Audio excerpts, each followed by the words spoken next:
Welcome back, and today we are discussing a very important concept in basic biomechanics. That is the concept of a convex concave rule. Some concept in biomechanics you can just learn it and skip it, but this is something that you need to remember throughout your professional career.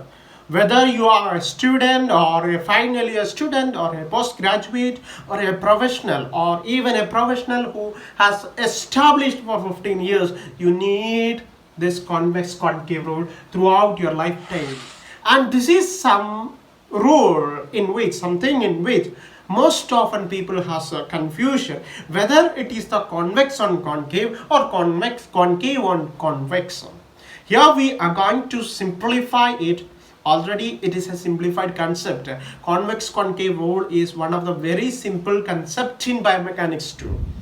Nothing like a triangular fibrocartilage or arthrokinematics or closed chain and open chain. This is a very simple concept provided you have a good understanding of it. So let us explore what is a concave convex rule in detail.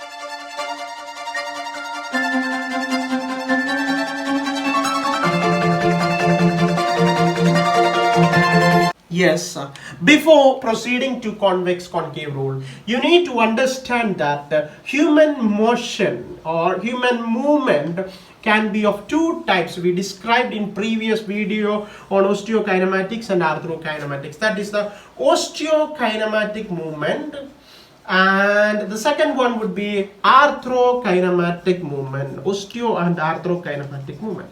Osteokinematic movement, which we already saw, is just the movement of bony liver, okay, the movement of bony liver, right? And arthrokinematics are the movement that happens inside the joint, so they can be called intra-articular movements or accessory movements. What is that? Intra-articular or accessory movements. And these movements are our typical example of flexion, extension, abduction, adduction, internal rotation, external rotation, or whatever it is. All those things are our what type of movement? Our osteokinematic movement, which we already know. Okay. Now, intra-articular movements or accessory movements are three. We learned that. What is that? That is the rolling, that is the gliding or sliding, and that is the spinning. So three movements. Glide or slide are same term. So three movements. If someone is watching this video without watching this class on arthrokinematics and osteokinematics, just go back to that and come back to this class, so it would be easy for you. Otherwise you might feel it a bit difficult. Okay, so rolling, gliding, and the spinning. So these are the three arthrokinematic movements. Now at the end of our discussion, we came to conclusion, previous discussion, we came to a conclusion that mostly in human body the roll and glide occur simultaneously together. The rolling and the gliding occurs together, okay, in human movement. So you must remember this concept. We are borrowing this concept to understand convex concave rule. Okay, so this is the thing that you need to take forward with your imagination, that rolling and gliding is going to take place simultaneously. Now let us see two scenarios before understanding the joint movement. For example, the first scenario is we have a convex surface over here, concave surface over here. Don't correlate it with the glenoid fossa or anything. Just imagine a concave surface, and we have another convex surface over here. Okay, we have a convex surface over here. Okay, right. Now when this convex surface has to move on the concave, for example, when I am moving my this segment upwards, that can be the osteokinematic movement. Now inside this joint cavity, this is the joint cavity, there are some arthrokinematic movement that should accompany this movement. What are the arthrokinematic movement? Okay, just imagine this situation. You have the rolling and you have the gliding to take place. Normally the rolling accompanies or occurs in the same direction as that of this osteokinematic movement. Normally the rolling take place in the same direction as the osteokinematic movement. For example, if the arm is abducted, That means the arm is abducted. If the arm is abducted, the rolling occurs superiorly. If in the flexion also, the rolling takes place superior direction. Okay, so if it is in the extension, rolling occurs posteriorly. So rolling accompanies which movement? The osteokinematic movement. Now what is left over here is the gliding. How the glide or the slide is going to take place. For example, in this scenario, this segment is moving upwards. Okay, this segment is moving like this upwards. Okay, it should move like this upwards. Okay, what happens is that this is going upwards, so this one also goes upwards. That is, a roll occurs superiorly. You can understand that. Simply, this also will move along with the segment, right? Now, if this rolling is occurring superiorly, you have two options for this glide. Either the glide can occur superiorly or either the glide can occur inferiorly. Alright? Now, imagine that if this segment is rolling up like this, at the same time this gliding is also taking place superiorly, what will happen in this scenario? What will happen in this scenario? For example, this is a convex surface. See, this is moving upwards like this, moving upwards like this. If the glide is also upwards, what will happen? After some range of motion, definitely this surface will come out of the contact. So this segment will roll superiorly like this, but it will come out of the contact. It will come out of the contact. So in order to prevent that, what if can be the second option? The second option is that when this is rolling upwards, this one can glide inferiorly. So when it is gliding inferiorly, there is a rhythmatic movement. You can see that this is rolling upwards. At that time, the same segment is rolling downward, gliding inferiorly. So always there is act between this surface. Our body's aim is to maximize the efficiency, get the maximum range of motion. So what body will decide? We will go for the second movement, where when a convex is moving, the arthrokinematic movement of the gliding will take place opposite to that of the osteokinematic movement. Am I clear? We'll define that. Okay, we'll clearly examine that. So here we got the idea that there is artho and osteokinematics. So in this osteokinematic movement is a superior movement. Okay, not rolling, superior movement. Okay, for example, abduction or elevation or whatever it is. And we got the rolling, which is also superior movement, superior rolling. That means these two motions will take place always same together. So we don't have to define this one. Okay, so we define when there is a convex surface moving on a concave. This is the concave. What will happen? The gliding will not take place in the same direction, but will take place in the opposite direction. But what is the aim? To maximize the range of motion possible. So you can define this rule. We can define this rule. Which is this rule? Actually, X on V. That is convex on concave. Convex on concave. So we can define this rule. How can we define it? When a convex surface is moving on a concave, the arthrokinematic movement of gliding will take place opposite to osteokinematic movement. Clear? The arthrokinematic movement of gliding will take place opposite to osteokinematic movement. Or you can simply state that when a convex is moving on a concave, arthrokinematics occur opposite to that of osteokinematics, because you can skip away the rolling which is happening, because that is always in the same direction. Or you can specify it, arthrokinematics of gliding will occur opposite, or simply arthrokinematics will occur opposite. So this is the very simplest law known as the convex concave law. Now we examine this with the help of humerus. Okay, the shoulder joint. Now the arm is going to be abducted. This is the arm abduction.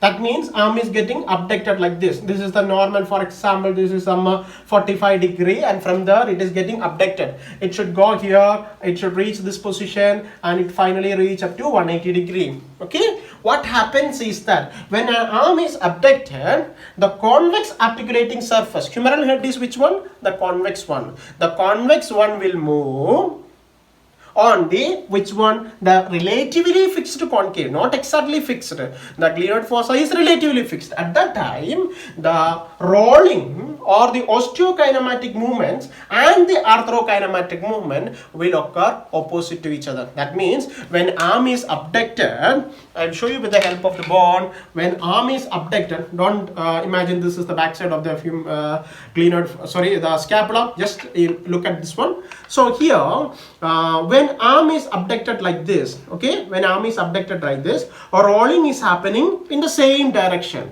That is in the superior rolling. The glide will occur, you can see here, it will glide inferiorly, so as to maximize the range of motion possible. If that glide is not taking place inferiorly, can you imagine the scenario? This rolling happens superiorly, this one also goes superiorly. It will get impinged over here. It will get impinged over here. If this coracoacromial arch was not there, it would have come out, right?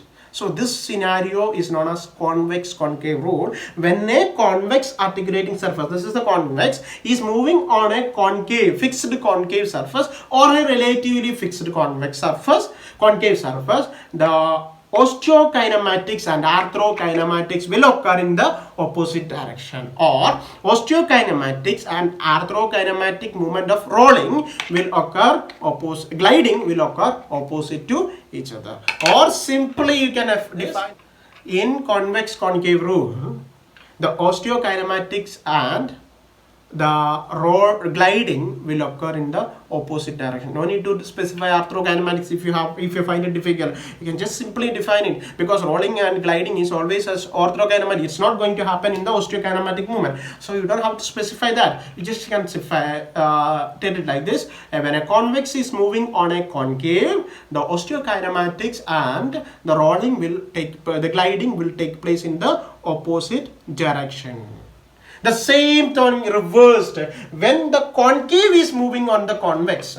For example, the glenoid fossa is moving on the fixed humeral head. What will happen? The rolling definitely will go with the glenoid fossa, which is always accompanying the bony movement. The gliding also takes place in the superior direction. When it goes for superior rolling, the gliding also will take place in the superior direction. So as always, the bonds will remain opposite to or in contact with each other. For example, let us draw in this diagram, similar diagram. Here, the concave is moving and convex is fixed. Now you imagine this is moving upwards, okay? It reached this position. What will happen? What should be the glide that is happening inside it? Should it glide in the same direction or should it glide in the opposite direction? When it is gliding in the opposite direction, what will happen? The movements will be reversed and there won't be a good range of motion available. For example, when this is the scenario over here, this one is from this position. When it rolls upwards, it will also glide upwards. It won't glide downwards. If it is gliding downwards, that range of motion won't be achieved. So when a concave is moving on a convex, the osteokinematic movement and the arthrokinematic will occur in the same direction. Arthrokinematics and osteokinematics will occur in the same direction. When concave is on convex, when the cave is moving on the convex, it will occur in the same direction. That is the reverse of the rule. That is the concave convex rule. Okay, or you can just define it like this. When the concave articular surface is moving on a convex articular surface, the osteokinematics and gliding will occur in the same direction. It will glide together with it. It won't glide in the opposite direction. The best scenario over here, the best easiest possible is that you just study what is convex concave rule, and the exact opposite is the convex concave rule and concave convex rule, and there is no difference in that. For example, let us take the next bone over here. This is the hip bone articulation with the femur. In this scenario, this is the concave one, this is the convex one. If we are moving for flexion, what will be the movement taking place? What will be the movement taking place? Can you just tell me?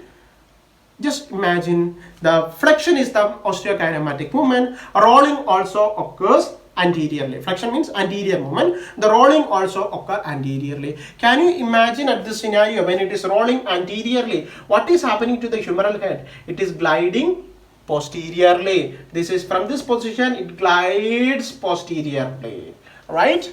When this is moving for abduction, that is superior rolling, what is happening to the head of the humerus? It is going for inferior gliding. It is going for inferior gliding. That is, when convex is moving on concave, the osteokinematics and the glide will occur opposite to each other. This is very important. When you are going for any manual therapy concept, mobilization technique, you always need to remember this concept to determine the position of rolling and gliding, right? This is another example. And another example over here, let us have this one. The femur on the tibia, the tibial plateaus are relatively flat or slightly concave. So when the femur is going for posterior rolling like this is the flexion, right? This is the flexion. When it is going for flexion, definitely the rolling will be in that same direction, the posterior rolling. What will happen if it just go posterior rolling and rolling? Soon it will go out of contact and this may slip out, slip backwards, okay? So to prevent that, when it is going for posterior rolling, simultaneously glide will take place in the opposite direction. Which direction? In the anterior direction. The glide will take place in the anterior direction. That is because convex is moving on the concave. Clear? So these are the examples of convex on the concave. For example, when femur is fixed in the weight bearing position and tibia is going for flexion. The femur is fixed, okay? Tibia is going for flexion. The flexion is posterior movement, okay? So when tibia is going for flexion, when tibia is going for flexion, what is happening to the gliding movement? The gliding is also accompanying that movement. You can see that from this rolling, posterior rolling, the glide also occurs in the posterior direction and it will move along with the femoral condyles. It will move along with the femoral condyles. Clear? Right? If it is gliding anteriorly, for example, when it is moving posteriorly, it is gliding anteriorly. Again the problem, it may get slipped out. So always in human movement, human body movement, whether it is even the humeral head, radial head moving on the capitulum, okay, if it is a convex on the concave, always remember that the rolling and the gliding will take place opposite, or osteokinematic and arthrokinematics of the glide. Don't get confused with rolling, gliding, spinning. Just remember osteo and gliding, because that's the only thing that is going to change. Roll always occurs in the same direction. Osteo and gliding will occur opposite. For example, in this movement, when it is rolling anteriorly, the glide will take place in the posterior direction. When it is gliding rolling posteriorly, the glide will take place in the anterior direction. So that is always opposite. If it is the humeral head movement, if it is the if the radial head is moving, that is the concave is moving on this one, exactly opposite movements will takes place. So this is a very basic concept of biomechanics, which is all about concave roll. Just close your eyes and remember that there are osteokinematics, there is arthrokinematics, and there is some relationship between osteo and arthrokinematics, and that relationship we define by the convex concave rule. What is that relationship? When osteokinematics is in one direction, the arthrokinematic movement will be in the opposite direction. If it is the convex moving on concave. Which arthrokinematics? Gliding only. Need not remember about rolling, need not remember about the spinning. Just remember the gliding, because that's the thing that is going to be different. If it is the concave, if it's the cave is moving on the convex, the gliding and the osteokinematics will occur in the same direction. So this is the basic concept of convex concave. I think that it's clear for you. If not, just let me know. We'll do something to make it much more easier. If you like the video, just click the like button and kindly subscribe to our channel. Stay tuned until we see with the next video on basic biomechanics.